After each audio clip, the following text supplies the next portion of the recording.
स्मिता एक अंधेरे कमरे में जाती है। जब रोशनी की हल्की सी किरण आती है तो पंखे से लटकती एक लाश दिखती है। वो उसके पैरों से लिपट कर रोने लगती है। वो क्यों रो रही है?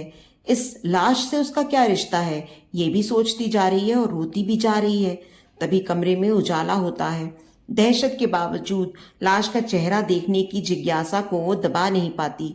पर यह क्या? चेहरा स्पष्ट होते ही एक हृदय विदारक चीख गले में अटक जाती है और वो भय से दबी घुटी चीख के साथ उठ बैठती है। नहीं! उफ! फिर वही स्वप्न। इस भयावह स्वप्न को जाने कितनी बार देख चुकी है वो। हर बार दिलो दिमाग पर दहशत सी छा जाती है। पर आज, आखिर आज उसने उस लाश का चेहरा ठीक से देख ही लिया और रोंगटे खड़े हो गए। मृत चेहरा पंखे पर लटका उसे व्यंग और उल्हाना भरी निगाहों से देख रहा था। आज सहानुभूति की चाह दिल में दबाना असंभव हो गया। उसने मनीष के चारों ओर बाहों का घेरा कसा तो उसकी नींद खुल गई। उसके चेहरे पर झल्लाहट आई और स्वर कटु हो गया। ये क्या तरीका है? तुम किसी मनोचिकित्सक को क्यों नहीं दिखाती? नींद खराब कर दी। अब से मेरा बिस्तर अलग कमरे में लगा दिया करो। छलछलाई आंखों के साथ उठकर उसने पसीना पोंछा, फ्रिज से एक गिलास ठंडा पानी निकाल कर पिया और स्टडी रूम में जाकर सेटी पर बैठकर दोनों हाथ से सिर के पीछे फंसाकर पलकें मूंद लीं। अपने 12 साल के खुशहाल कहे जाने वाले दाम्पत्य जीवन में पहली बार उसने मनीष को आत्मीयता की चाह में छुआ था और उसने शरीर की चाहत को शादी सिद्ध अधिकार का नाम देकर अनगिनत बार मनीष ने उसकी नींद खराब की है। पर इतनी बेरुखी से बोल पाई कभी वो? सारे जीवन को संघर्ष बनाकर यही समानता अर्जित की है उसने। काश एक बार मनीष ने प्यार से बाहों में लेकर कहा होता, डरो मत, मैं हूं ना। अगर मनीष की जगह अनुराग होता तो? मगर कैसे होता? उसने स्वयं ही तो। फिर क्यों आजकल अनुराग का नाम इतना याद आने लगा है उसे? पहली बार उसी दिन तो आया था ये स्वप्न जब अतीत की परछाइयों का घेरा कसता जा रहा था। वो समझ गई कि अब अपने अतीत को टटोले बिना वो इस सपने से मुक्ति नहीं पा सकेगी। उसने एक ठंडी सांस लेकर अतीत के पन्ने पलटने शुरू किए तो पहला अक्षर दिखाई पड़ा अनुराग, और पलकों में दबा दहकता लावा गालों पर ढुलक आया। कितनी प्रफुल्ल रहा करती थी उन दिनों वो, जब इस शहर में एक छोटी सी नौकरी मिली थी और सहकर्मी के रूप में मिला था अनुराग का साथ। मितभाषी, भावुक और अपने जीवन से पूरी तरह संतुष्ट अनुराग कब सहकर्मी से बहुत अधिक हो गया उसे पता ही नहीं चला। अक्सर संघर्ष की धूप अधिक कड़ी होने पर वो अनुराग को समाधान की छांव बनकर खड़ा पाती। फिर एक दिन अनुराग ने इस अनकहे रिश्ते को नाम देने की रस्म भी पूरी कर दी। पलकें झुक गई थी उसकी और कपोल आरक्त हो गए थे। हृदय तुरंत अनुराग के साथ हो लेना चाहता था, पर मस्तिष्क ने उसका हाथ थाम लिया और सोचने का समय मांग लिया था उसने। तभी एक पार्टी में मुलाकात हुई मनीष से। पद और वेतन में उससे बहुत बेहतर, स्मार्ट, वाक्पटु और गजब का महत्वाकांक्षी। स्मिता उसके पद वेतन की गरिमा से प्रभावित हुए बिना न रह सकी और मनीष उसके रूप से। उनके कार्यालय एक ही इमारत में है जानकर तुरंत दोस्ती का हाथ बढ़ा दिया था मनीष ने। मुलाकातों का सिलसिला बढ़ा तो उसकी महत्वाकांक्षी बातों ने स्मिता की अलसाई हुई अभिलाषाओं को झिंझोड़ कर जगा दिया। तभी तो प्रमोशन की लालसा वाली मन की दराज मनीष के सामने खोल दी थी उसने। इस पद पर किसी महिला को रखा जाना है और मेरी प्रतियोगिता जिनसे है, मैं उन सब में नई हूं, और सबसे कम उम्र की व सबसे खूबसूरत भी। मनीष ने उसका अधूरा वाक्य बड़ी परिपक्व और गंभीर मुस्कान के साथ पूरा किया। फिर थोड़ा ठहर कर उसके चेहरे पर प्रश्नवाचक भाव पड़ने के बाद अपनी बात को आगे बढ़ाया। देखो स्मिता, आगे बढ़ने के लिए थोड़ी राजनीति आनी जरूरी है, जिसकी तुम में कमी है। खैर वो तो स्वभाव का अंग होती है, सीखी नहीं जा सकती। लेकिन इस पद के लिए जिस प्रेजेंटेबल पर्सनालिटी की जरूरत है, उसे डेवलप करना तुम्हारी जैसी खूबसूरत और प्रतिभाशाली लड़की के लिए कठिन नहीं है। फिर क्या था, मनीष ने फिटनेस और आर्ट ऑफ कॉन्वर्सेशन के महंगे कोर्सेज का मार्ग प्रशस्त किया और 1 महीने बाद ही डिजाइनर सूट पहन, पेंसिल हील ठकठकाती, आकर्षक और आधुनिक ढंग से कटे बालों को प्रशिक्षित मॉडल की तरह झटकती हुई पहुंची तो सबके होठ प्रशंसा में गोल हो गए थे। प्रतिभा और अध्ययनशीलता को अथक परिश्रम से अर्जित आत्मविश्वास और होठों पर चिपकाई रासायनिक मुस्कान का साथ मिला तो उसके व्यक्तित्व में वो चुंबकीय आकर्षण आ गया जिससे प्रमोशन तो बचकर कहीं जा ही नहीं सकता था। इस उपलब्धि पर मनीष को महंगे रेस्टोरेंट में ट्रीट देने गई तो मनीष ने अपने भी प्रमोशन की खुशखबरी सुनाते हुए शादी का प्रस्ताव रख दिया।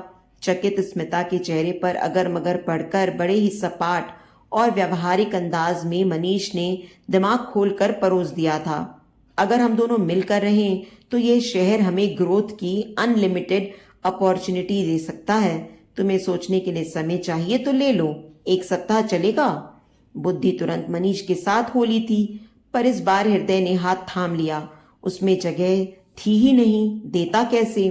पर फिर पाया कि बहुत ऊंचाई तक जाने का, हाई सोसाइटी में अपना स्थान सुनिश्चित करने का सपना कब और कैसे मन में पला और सारे सपनों से बड़ा हो गया उसे पता ही नहीं चला।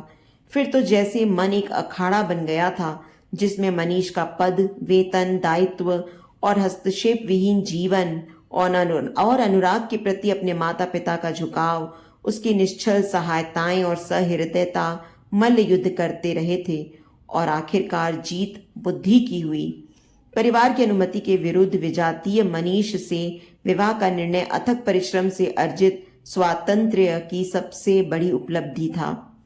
पर जाने क्यों ये निर्णय लेते समय उसे लग रहा था जैसे अपने हृदय में सहेज कर रखी कोई बहुत कोमल चीज बड़ी बेरहमी से निकाल फेंकी है उसने।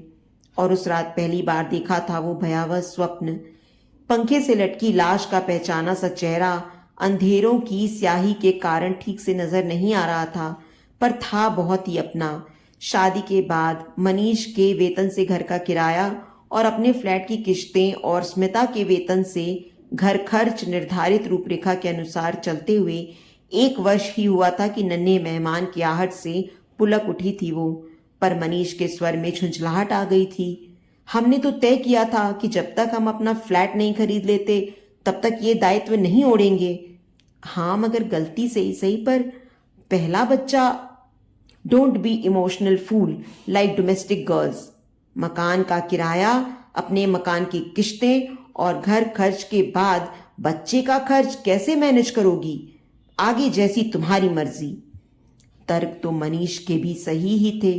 फिर क्यों लग रहा था कि नर्सिंग होम में बिस्तर की जगह मानो कांटे बिछे हों और इंजेक्शन शरीर की जगह दिल में कील की तरह ठोक दिया गया हो। और उस रात फिर वही दुस्वप्न आया था, पंखे पर लटकी किसी बहुत आत्मीय लगने वाले चेहरे की लाश पर रोना और वो उल्हाना भरी निगाहें। पर सपने की दहशत से बड़ी थी ये यंत्रणा कि चाहकर भी मनीष की बाहों में सिर छिपा कर रो नहीं पाई थी। जानती थी कि नींद खुल जाने पर मनीष बुरी तरह झल्ला जाता है। जॉब के तनाव के साथ गृहस्थी के सारे काम अकेले निपटाते हुए उसे लगता जैसे किसी दौड़ प्रतियोगिता में निर्धारित ट्रैक पर बस भागती ही चली जा रही है। सर्दियों की धूप में चाय की चुस्कियां लेते हुए मनीष के साथ ठिठोली करने का सपना, टीवी पर कोई कार्यक्रम देखते हुए खिलखिलाने का सपना और ऐसे ही हजारों नन्हे सपने मन में ही कुचल कर शहर की सबसे पॉश कही जाने वाली कॉलोनी में फ्लैट लेने का बड़ा सपना आखिर साकार हो ही गया। जीवन फिर एक बार घर को सभी सुविधाओं से सजाकर सोसाइटी में अपना ऊंचा स्थान सुनिश्चित करने की होड़ में दौड़ने लगा था कि एक नन्ही धड़कन के स्पंदन ने वक्त के बहुत से घाव भर दिए थे। डिलीवरी के अंतिम सप्ताह तक काम करके लगभग 7 माह की छुट्टियां बचा ली थी उसने सोचा था मन की उपेक्षित संदूक में बंद सारी कोमल भावनाओं को इस नवागत के साथ धूप दिखाएगी। उन लम्हों की कल्पना उसके मन में पुलक भर देती थी, पर यह काल्पनिक सुख भी यथार्थ की जमीन पर उतर न सका। बाबला के आगमन के 2 माह बाद जब तबीयत थोड़ी सी संभली थी कि बॉस का प्रमोशन के साथ छुट्टियां कैंसिल करने का प्रस्ताव आ गया था। लिहाजा मनीष ने 1 महीने की छुट्टी ले ली थी क्योंकि 3 माह से छोटा बच्चा कोई क्रैच रखने को तैयार नहीं था। पहले दिन सुबह 8 बजे घर से निकली और रात के 8 बजे लौटी तो थक कर चूर हो चुकी थी। किसी तरह ब्रेड दूध खाकर बिस्तर पर बैठी ही थी कि बाबला उसकी खुशबू पाकर जग कर उसकी ओर बाहें फैलाकर रोने लगा था।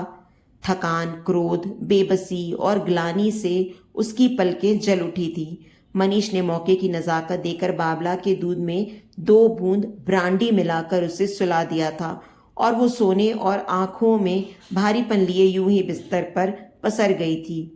उस रात फिर वही भयानक स्वप्न, पंखे से लटकी उल्हाने भरी आंखें, उसे देखती लाश। उसे लगा कि वो इस चेहरे को रोज देखती है, इतना जाना पहचाना है कि फिर वही दबी घुटी सी चीख। मनीष फिर उसके चीखने पर उठा और उसके शुद्ध चेहरे पर एक उड़ती सी नजर डालकर करवट बदलकर सो गया। उस दिन 6 वर्षों के संतुलित कहे जाने वाले दाम्पत्य जीवन में पहली बार अनुराग की यादों का झोंका शिद्दत से हिला गया था। गृहस्थी की सारी सिरदर्दी एकाकी थी। मनीष तो व्यावसायिक व्यस्तता का बहाना बनाकर शुरू से ही गृहस्थी की जिम्मेदारियों से पल्ला झाड़ चुका था। उसके घर लौटने का कोई निश्चित समय नहीं था। पूछने पर जवाब मिलता कि कॉन्ट्रैक्टर के साथ बार में बिताया गया समय उसकी व्यावसायिक आवश्यकता है, और मनीष को स्मिता का मेड के होते हुए हर समय बाबला के आगे पीछे लगे रहना, उसकी हर जरूरत को खुद पूरा करना, मिडिल क्लास मेंटालिटी से उबर न सकना लगता। वो और मनीष एक छत के नीचे रहते हुए भी मानो अपनी अपनी वृत्तीय रेखाओं पर घूमते नक्षत्रों की तरह अजनबी और यांत्रिक हो चुके थे। उनमें संवाद का एक ही सेतु था, बाबला, जिसकी जिद से कभी कभी परिवार के साथ किए जाने वाले मनोरंजन की रस्म पूरी कर ली जाती थी। जैसे जैसे वो बड़ा हो रहा था, उसके साथ समय गुजारने की मांगे भी बड़ी होने लगी थीं, जिन्हें मनीष भी टाल नहीं पाता था। इसी क्रम में 12 सालों बाद पहली बार दोनों ने छुट्टी लेकर पहाड़ी स्थान पर घूमने का कार्यक्रम बनाया था। स्मिता को लगने लगा था कि बहुत से भावों की मुरझाने लगी पत्तियां वापस हरी होने को हैं। तभी उसकी एक उपलब्धि के उपहार स्वरूप जोनल डायरेक्टर का पद ऑफर कर दिया गया। इस पद को लेने का मतलब था जॉब का टूरिंग हो जाना। मनीष ने सुना तो गर्मजोशी से गले लगाते हुए ढेर सारी शुभकामनाएं उड़ेल दी उस पर। बाबला कहाँ रहेगा कि समस्या का बोर्डिंग रूपी समाधान भी तुरंत परोस दिया उसने। मगर यह सुनकर बाबला उसके पैरों से लिपटकर रोने लगा तो उसकी छाती कसक उठी थी। और एक बार फिर मनीष ने तसल्ली से बैठकर समझाया था, जिस उपलब्धि के लिए लोग सारी जिंदगी राजनीति करते हैं वो तुम्हें अपनी प्रतिभा और परिश्रम के बल पर मिल रही है। ऐसे में स्वयं ही अपने से कम प्रतिभावान लोगों के मातहत काम करने का निर्णय लेना कहाँ की अक्लमंदी है। मनीष के तर्क तो हमेशा की तरह सही लग रहे थे, फिर क्यों बोर्डिंग के फॉर्म पर हस्ताक्षर करते हुए लगा था जैसे किसी जतन से लगाए प्यारे पौधे की कोंपल फूटते ही उसे जड़ से उखाड़ फेंकने जा रही हो। बाबला रोते रोते सो गया था और वो बिना खाए ही बेड पर ढह गई थी। पलकें जल रही थी और मन में प्रश्नों का बवंडर उठ रहा था। क्यों जब जिंदगी को जीने का समय आता है तो जीने की बजाय एक नई उपलब्धि को अर्जित करने निकल पड़ती है वो? कब तक चलेगा ये सिलसिला?